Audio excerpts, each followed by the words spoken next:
이와 같이 성령도 우리의 연약함을 도우시나니 우리는 마땅히 기도할 바를 알지 못하나 오직 성령이 말할 수 없는 탄식으로 우리를 위하여 친히 간구하시느니라.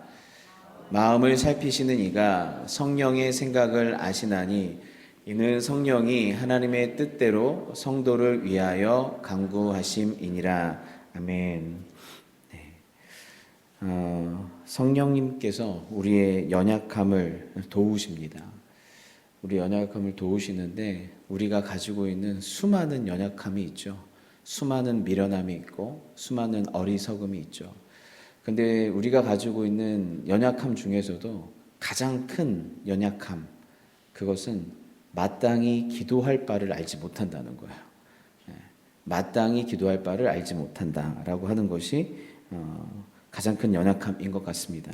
그래서 마땅히 추구할 바가 무엇인지 알지 못함으로 라고도 설명을 할 수가 있는데, 이것은 우리에게 굉장히 큰 비극입니다. 왜냐하면 마땅히 기도해야 할 것, 반드시 기도해야 될 것을 모른다는 건 무엇이 중요한지 모르고 산다는 거거든요. 무엇이 중요한지, 이 순간에 하나님 앞에 무엇을 구해야 할지. 그러니까 우리는 다 기도는 할 수 있어요. 다 기도는 하고, 그 믿는 사람이든 믿지 않는 사람이든 마음의 간절한 간구함, 기도함은 다 할 수 있는데 무엇을 누구에게 구할지를 모른다는 게 인생의 비극이에요. 기독교인들은 하나님이 계시다는 걸 알고 우리 주 예수 그리스도의 이름으로 하나님 앞에 기도할 수 있는 기도의 대상이 누구인지 안다는 것까지만 해도 대단한 건데, 하지만 우리의 또 비극은 그분에게 마땅히 구해야 할 바를 알지 못한다는 것인 것이죠. 그래서 우리가 기도에 대해서 생각할 때 내가 얼마나 오래 기도하나, 아니면 얼마나 열심히 기도하나, 그리고 기도할 때 뭘 느꼈나, 뭘 보았나, 뭐 이런 것을 중점을 줄 때가 있는데, 우리는 기도하고 나서 꼭 피드백해야 될 것이 있는데, 마땅히 구해야 할 것을 구했나, 마땅히 구해야 할 것을, 하나님이 기뻐하시는 것을 구했는가를 돌아볼 필요가 있습니다.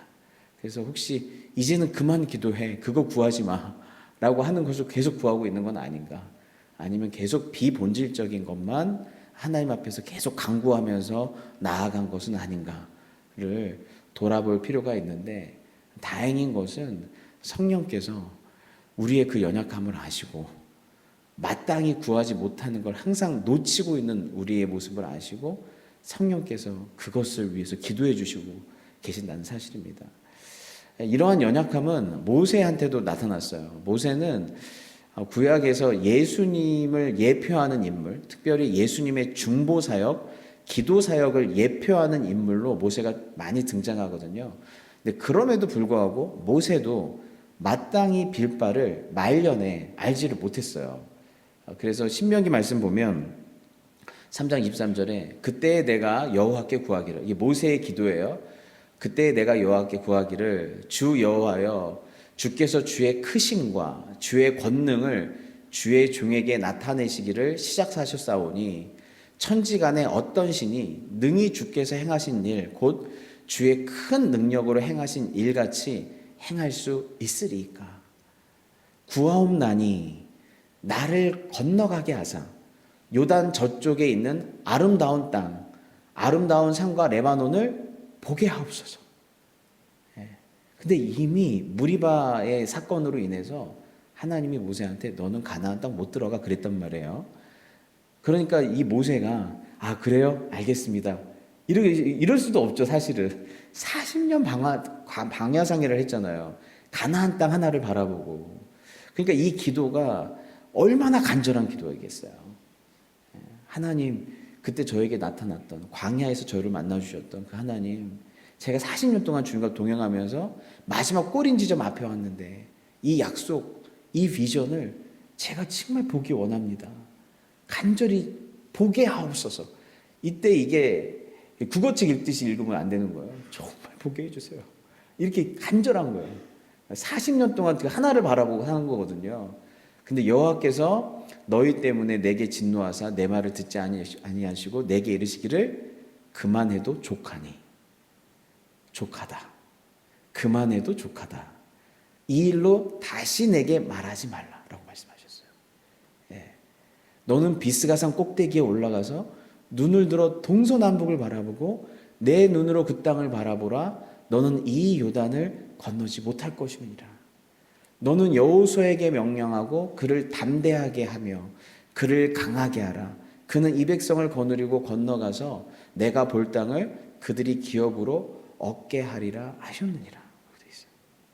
그 여러 주석학자들이 이 뭐랄까요, 이 모세의 이 기도가 가나안 땅에 대한 어떤 미련, 개인적인 미련이나 어떤 간절한 사모함이 좌절된 것 때문에 하나님 꼭 좀 가게 해주세요 라기보다, 모세가 이렇게 간절히 기도했던 이유 중에 하나는 가나안 땅에서, 이 광야 땅에서조차 하나님 앞에서 이렇게 불순종하고 하나님의 마음을 아프게 했던 이 민족이 가나안 땅에 들어가면 또 얼마나 하나님 속을 썩일까, 가나안 땅에 들어가서 또 자기 땅이 생기면 또 얼마나 더 불순종하고 오만해질까를 염려하여 하나님, 제가 마지막까지 이 짐을 지겠습니다. 마지막까지 이 짐을 질 테니 제가 아니면 누가 가겠습니까? 가나안 땅 정복하는 거 제가 감당하게 해주세요. 이 백성 누가 감당합니까? 그런 공동체에 대한 염려와 걱정 때문에 이 기도를 드렸다라고 주석하시는 분도 있고, 또 이 기도가 뭐랄까요,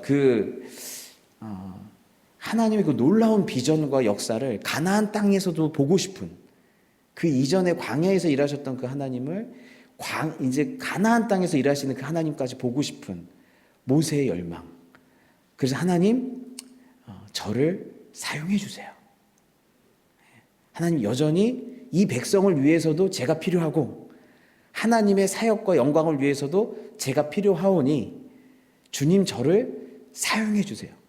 동기가 어찌됐든 모세의 기도의 핵심은 거기에 있다는 거예요. 주님, 저를 사용해 주세요. 근데 주님은 뭐라 그러시는 거예요? 그만해도 족하다. 됐다. 이제 그걸로 기도하지 마라. 라는 거예요. 주님이 무엇을 위해서 기도하기를 원하시냐면, 이제는 멈춰라. 이제는 내려놔라. 그리고 이제는 내가 너에게 맡겼던 이 비전과 사명을 다른 사람에게 잘 전수하고 건네줘라. 그리고 그것을 위해서 기도해라 라고 하시는 거예요. 그만해도 족하다. 여러분, 사실은 우리는 올라가는 것, 전진하는 것을 위해서 기도하는 것이 쉽고, 우리의 인생도 올라가고 전진하고 활동하고 주님께 쓰임받고 이런 것이 더 뭐랄까요, 우리한테는 더 익사이팅하고 더 간절하고 더 쉬운 것일 수 있어요. 그런데 멈추고 내려놓고 맡기고 이제 다른 사람에게 전수하고 이런 것들이 더 어려운 것일 수 있어요. 근데 모세에게 주님께서 그런 거예요. 이제는 네가 그것을 위해서 기도해야 될 때라는 거예요. 나를 사용해 주십시오가 아니라 이 사람을 사용해 주십시오. 그리고 너의 비전이 아니라 주님의 비전을 믿고 그냥 맡기고 내려놓는 것을 위해서 기도해야 된다는 것이죠. 그러니까 주님은 기도를 멈추게 하신 것이 아니라 다른 차원으로 기도를 해야 된다고 말씀하시는 거예요. 너의 끝에서는 이제 다른 것을 위해서 기도해라. 그래서 많은 목사님들도, 그 많은 성도님들도 우리가 어떻게 마지막까지 제가 아니면 안 됩니다라는 그런 마음을 품다 보니까 오히려 공동체의 위기를 초래할 때가 있어요. 그리고 그래서 저희가 사실은 나이가 들수록 하나님, 제가 무엇을 위해서 기도해야 되는지를 물어볼 필요가 있죠. 저희 바울 선생님도 마찬가지예요. 바울도 무엇을 위해서 기도해야 될지 모를 때가 있었어요. 여러분 잘 아시는 대로 여러 계시를 받은 것이 지극히 크므로 너무 자만하지 않게 하시려고 내 육체에 가시 곧 사탄의 사자를 주셨으니 이는 나를 쳐서 너무 자만하지 않게 하려 하심이라. 이것이 내게 떠나가게 하기 위하여 내가 3번 주께 간구하였더니. 그러니까 우리를 자만하지 않게끔 하는 마치 나의 약점처럼 느껴지는 그런 것들이 하나님이 주시는 어떻게 보면 은혜라는 거예요. 그래서 근데 이 약함, 나를 약하게 만들고 나를 처절하게 만들고 초라하게 만드는 그것이 무엇인지는 우리도 다 있잖아요. 그리고 계속 그것 좀 떠나가게 해달라고 우리도 기도하잖아요. 근데 3번 기도한 거예요. 이 3번은 완전수의 3번으로 진짜 많이 기도했다는 뜻이에요. 그 일이 있고 나서부터 계속 기도했다는 뜻이에요. 그랬는데 내게 이르시기를 내 은혜가 내게 족하다. 아까 모세에게 그만해도 족하다 그랬죠. 지금도 뭐라 그래요? 내 은혜가 되게 족하다. 너를 약하게 하는 게 너에게 은혜다라는 거예요. 너의 약점이 너의 은혜라는 거예요. 내 능력이 약한 데서 온전하여짐이라 하신지라. 네 능력은 약한 데서 온전해진다. 온전한 사람이 되는 건 너의 약점을 다 보완해서 어벤져스급의 사람이 되는 것이 온전한 사람이 되는 게 아니라 온전함은 약함 속에서 이루어진다는 거예요. 이게 참 아이러니인 거예요. 우리는 한 번도 그렇게 배워본 적이 없어요. 내 약함을 다 보완하고 개선하고 그래서 약함이 하나도 없는 상태가 온전함인 줄 우리는 알고 있는 거예요.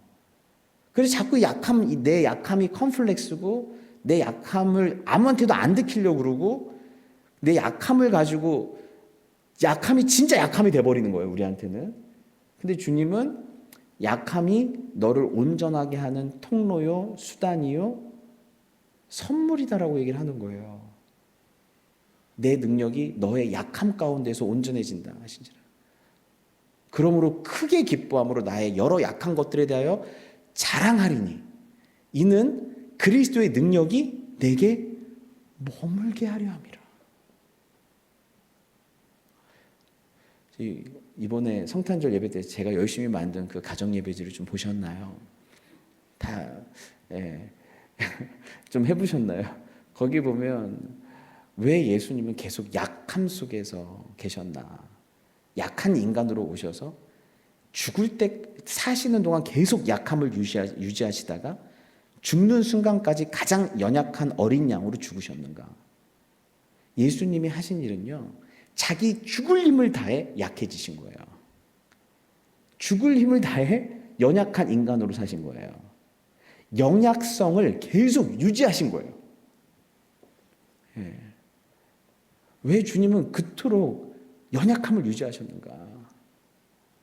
근데 여러분 가만히 보면 그 연약함 때문에 우리가 하나님을 의지하게 되고 그 연약함 때문에 주님을 기도하게 되고 그 연약함 때문에 우리도 누군가를 이해하고 긍휼히 여기게 되고 그 연약함 때문에 하나님의 능력으로 살아가는 법들을 우리가 배워가게 되는 거예요. 그래서 저희 목회자들하고도 모여가지고 그거 좀 나눴거든요. 같이 기도해야 할 때 같이 나누고 그랬는데 여러분 목회자는요 정말 계속 연약함을 직면하는 직업이에요. 정말 진짜 이거 힘든 직업이에요. 이 직업이. 왜냐면요 목회자는 배우는 것도 많아야 되고 뭐 설교도 뭐 해야 되고 상담도 잘해야 되고 뭐 리더십도 있어야 되고 또 뭣도 해야 되고 그 모든 걸 다 잘해야 되는데 다 잘하는 사람이 어디 있어요?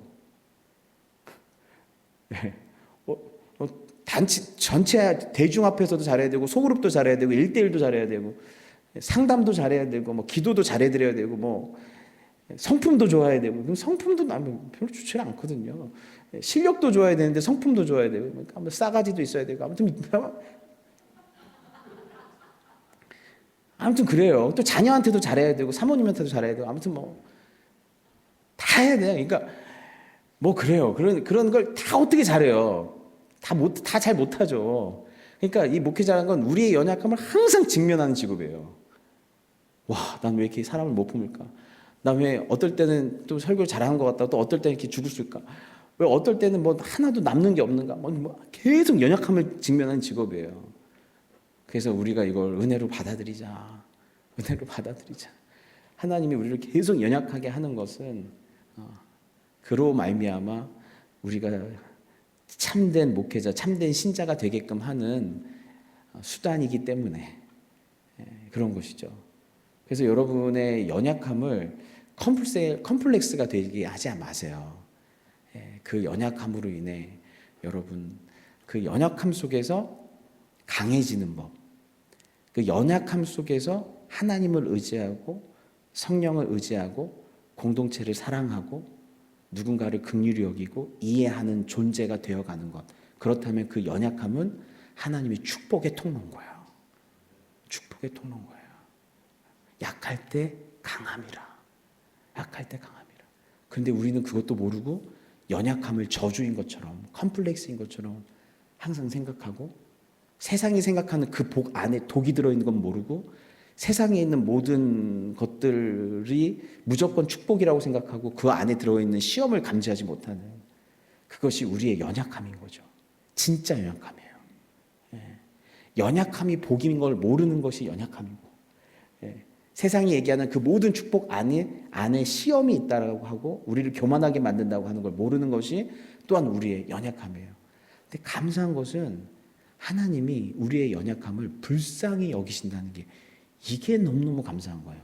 히브리서 말씀에 뭐라고 되어 있냐면 그러므로 우리에게 큰 대제사장이 계시니 승천하신 이 곧 하나님의 아들 예수시라. 우리가 믿는 도리를 굳게 잡을지로다.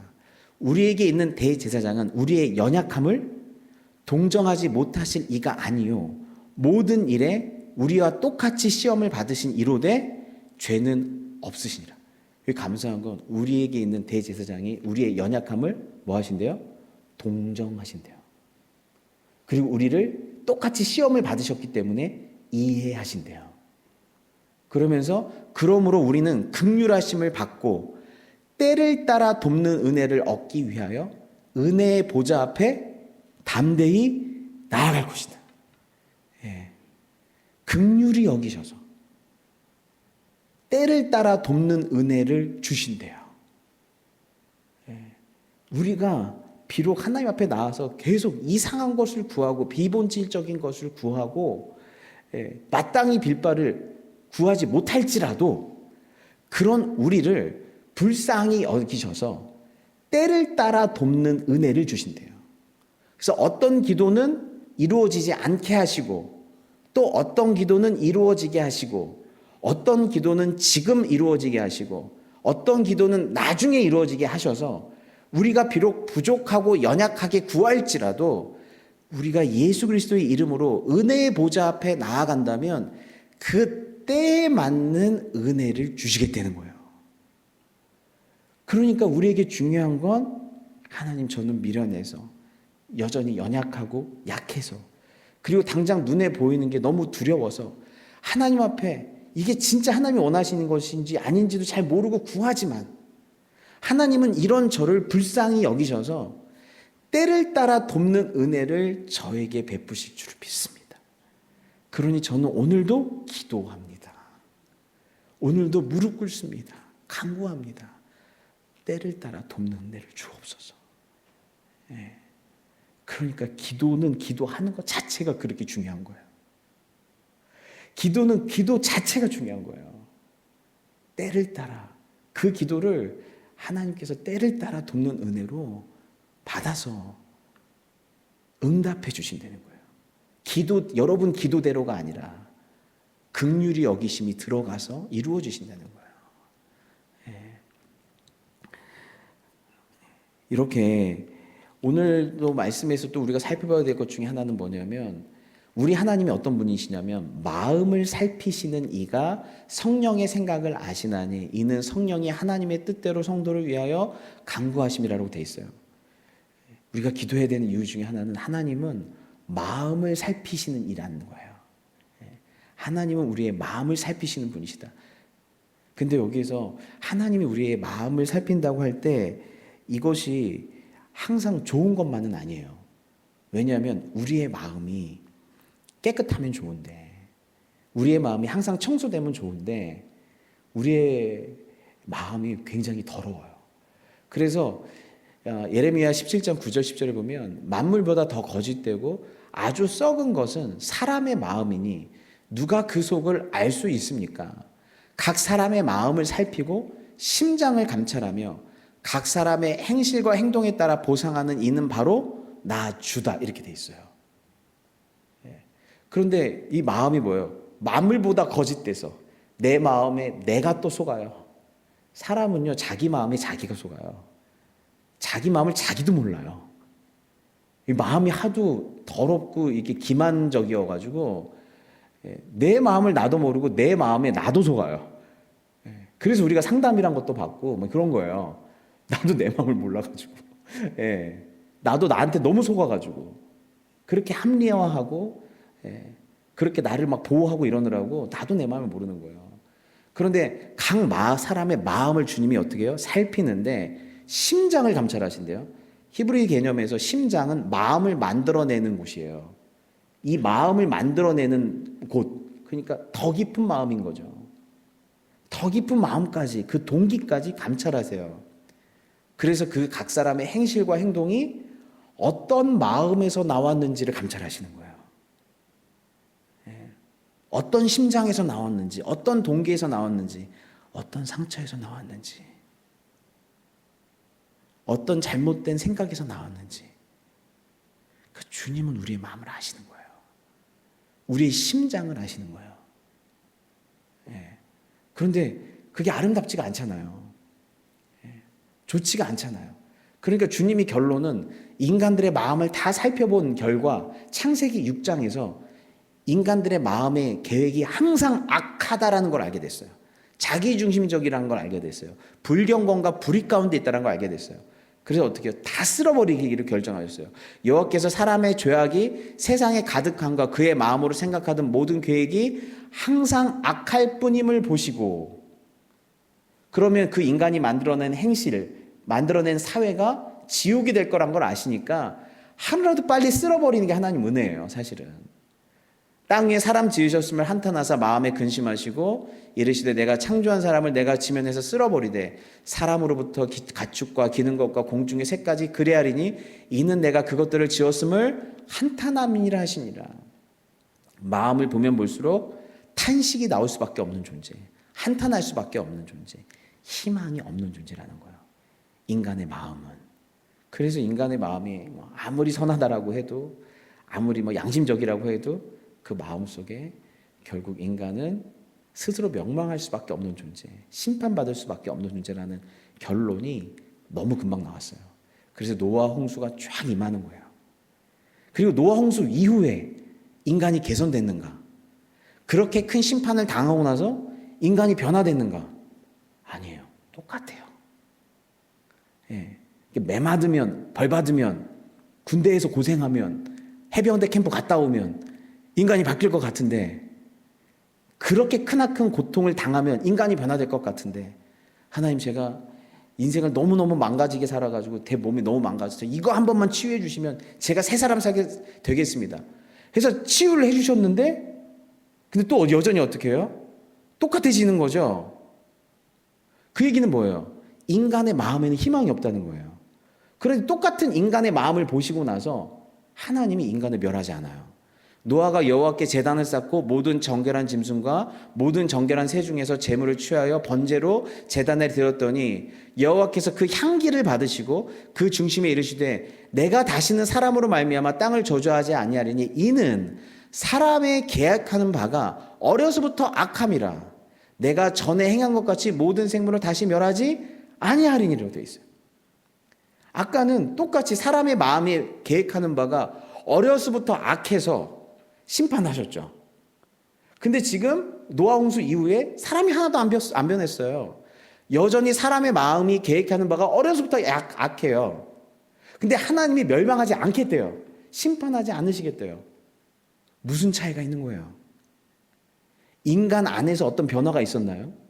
개선이 있었나요? 개과천선이 있었나요? 인간은 똑같았어요. 그러면 하나님이 심판하는 게 맞아요. 그런데 뭐가 하나 달라졌어요? 그 향기를 받으시고요.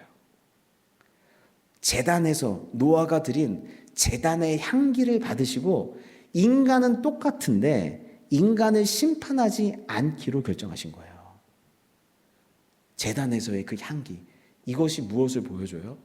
인간이 개과천선되고 변하고 다시는 안 그럴게요 해서 하나님이 심판을 바꾸신 것이 아니라 인간을 위하여 죽으신 우리의 희생양 예수 그리스도의 그 십자가의 보혈을 받으시고 우리를 용서해 주신 그 십자가 용서의 그림을 이 한 그림으로 보여주시는 거예요.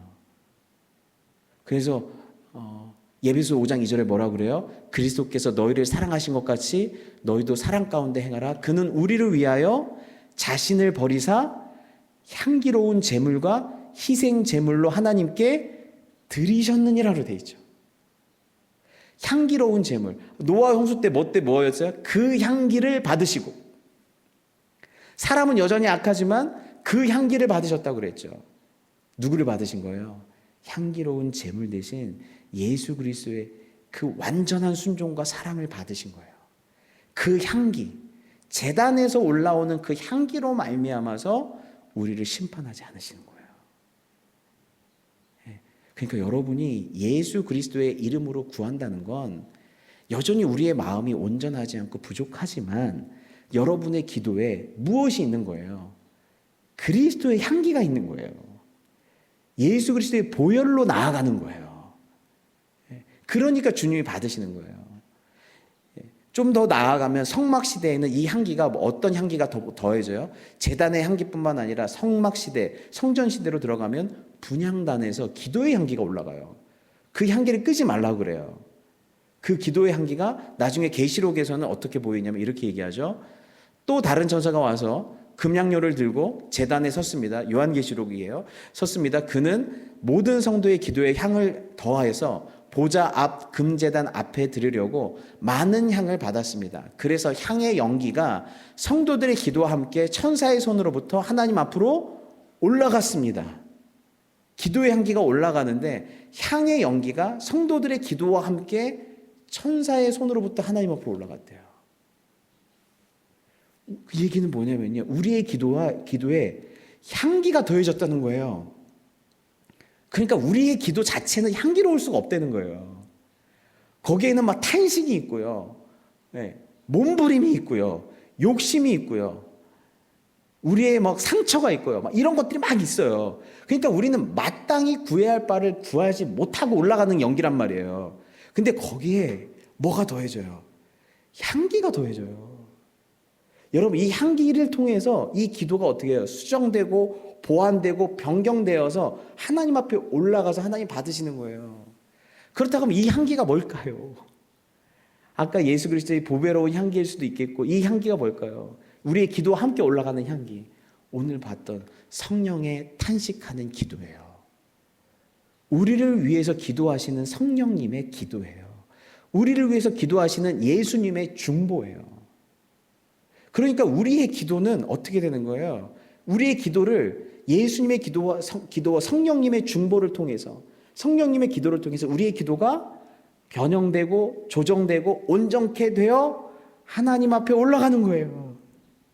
그렇다고 해서 우리의 기도가 없어지는 게 아니에요.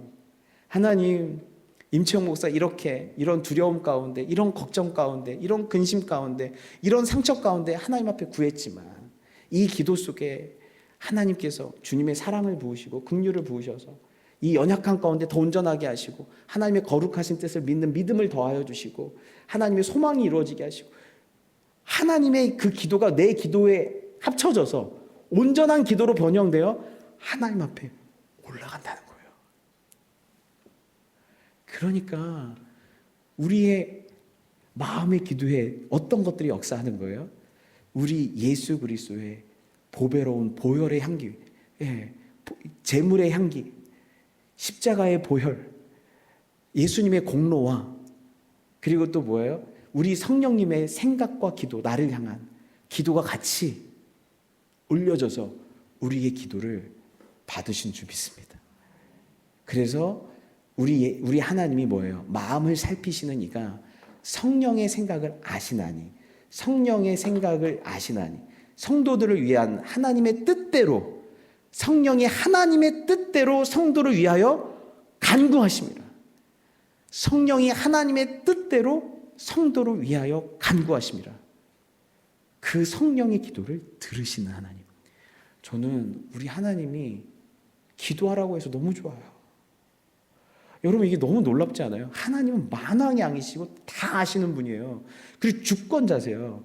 근데 그 하나님이 신체 부위 중에 제일 큰 게 하나 있다면 그게 귀라는 거예요. 들으시는 하나님이라는 거예요. 살피시는 하나님이라는 거예요. 그 하나님이 예수님의 마음을 살피시고 성령의 생각과 성령의 말을 살피시고 들으셔서 성령이 하나님의 뜻대로 간구하는 그 기도를 들어 응답해 주시는 거예요. 우리 하나님이 들으시는 하나님이시다. 내 기도를 오늘도 들으시는 하나님이시다. 그래서 여러분이 기도하는 모습, 또 기도를 부탁할 때 제가 너무너무 기뻐요. 예, 거기에는 믿음이 있는 거예요.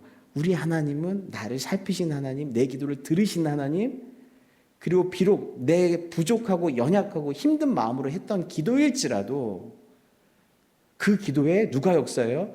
우리 예수 그리스도의 보혈과 성령의 탄식하는 기도가 함께 역사하여 주님이 응답하실 수밖에 없는 기도가 드려지는 것이죠. 그러니 여러분, 담대히 은혜의 보좌의 앞에 나아가 하나님 아버지 앞에 담대히 기도하십시오. 여러분에게는 예수 그리스도의 보혈의 공로가 있고 성령이 그 기도를 들으셔서 보완하고 변형하고 바꾸셔서 하나님 앞에 들이셔서 나중에 이 기도가 다시 내려오잖아요. 여러분 어떻게 해요? 여러분을 변화시키시는 거예요. 주님의 뜻대로 기도할 수 있는 사람으로, 성령의 탄식대로 기도할 수 있는 사람으로 여러분을 점점 만들어 가시는 그 하나님의 놀라운 은혜를 아시고 오늘도 기도로 주님 앞에 나아가는 저와 여러분 되시길 바랍니다. 기도하겠습니다.